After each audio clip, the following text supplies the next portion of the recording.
आज सुबह यह भी स्पष्ट कर दिया गया अजीत जी, हमने देखा बाद में राहुल गांधी भी कहीं बोल रहे थे कि देखिए ऐसा भी संभव नहीं है, यह भी मंजूर नहीं होगा कि धर्मेंद्र प्रधान को आप शिक्षा विभाग से हटाकर किसी दूसरे विभाग का मंत्री बना दें, आपको हटाना है तो हटाना ही पड़ेगा। यह बात भी हुई और राहुल गांधी ने कहा कि मुझे अब सरकार से सूचनाएं मिलने लगी है, इसका मतलब सरकार में कुछ गड़बड़ी हो गई है कि विपक्ष को सूचना पहुंच रही है कि देखिए यह चल रहा है, वो चल रहा है।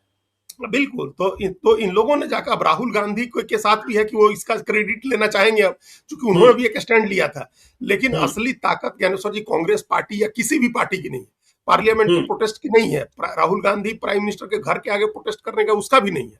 असली ताकत प्रधानमंत्री को ये समझ में आना है कि ये नौजवान की भीड़ प्रायोजित नहीं है, बहुत मोटिवेटेड है, स्पिरिटेड है, और अगर इनके कंसर्न को एड्रेस नहीं किया तो ये आंदोलन नहीं समाप्त होगा।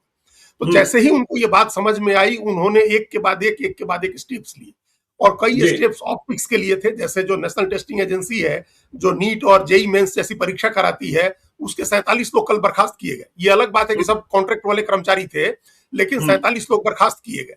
और ये हुआ कि उसको नया रूप दिया जाएगा, उसका पुनर्गठन होगा। नए बिल में तमाम इसके लिए स्टैट्यूटरी प्रोविजंस किए गए, फास्ट ट्रैक कोर्ट के स्टैट्यूटरी प्रोविजंस किए गए, सजा 10 साल और 10 करोड़ रुपए का जुर्माना तय किया गया। जांच के लिए 2 महीने की समय सीमा तय हुई कि पुलिस 2 महीने में जांच करेगी और 3 महीने में सुनवाई करके समाप्त किया जाएगा, मतलब 5 महीने में पेपर लीक का मामला निपटेगा। ये तमाम तरह के उपाय किए गए। हालांकि ये भी अभी अधूरे उपाय हैं, क्योंकि परीक्षा की जो गड़बड़ी है, जो स्ट्रक्चरल प्रॉब्लम्स है, उनको नहीं एड्रेस किया जा रहा है। इसके बावजूद जेन जी को भरोसे में लेने के लिए ये जरूरी था, और उसके बाद ये लगा कि धर्मेंद्र प्रधान का इस्तीफा भी कराना ही होगा। बच्चे इस पर नहीं मानेंगे, इन दोनों चीजों पर जो एक्सेप्ट कर लिया गया था, डिमांड की आपको मुकदमा नहीं करेंगे और 1-1 करोड़ का मुआवजा भी दिया जाएगा।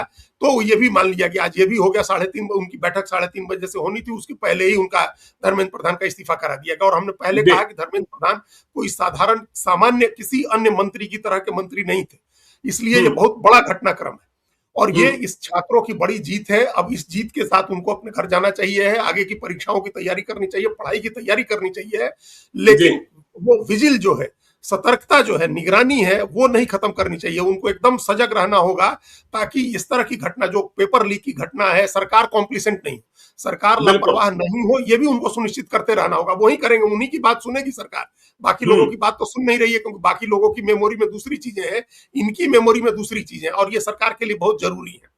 तो एक तो ये चैप्टर ज्ञानेश्वर जी ये क्लोज हुआ, लेकिन इसके बाद सरकार की मुश्किलें बढ़ेंगी या कम होंगी? हाँ, ये बड़ा सवाल है, ये बड़ा सवाल है। क्योंकि अब ये जो कहा जाएगा कि अब जो जवाब देने आएगा, अब हम आपको कहे थे कि विपक्ष के एमपी कह रहे थे कि प्रधानमंत्री जवाब दे सदन में, तो अगर चर्चा होती है, अब तो विपक्ष चर्चा के लिए तैयार हो जाएगा। बिल्कुल। तो विपक्ष जब चर्चा के लिए, चूंकि उनकी शर्त थी कि इस्तीफा होगा तभी चर्चा होगी, तो जब चर्चा के लिए तैयार हो जाएंगे, तो चर्चा की शुरुआत सरकार की तरफ से कौन करेगा, कौन मंत्री करेगा, कोई मंत्री करेगा या कोई एमपी कराया जाएगा? जवाब तो मंत्री को ही देना होता है, तो कौन सा मंत्री जवाब देगा?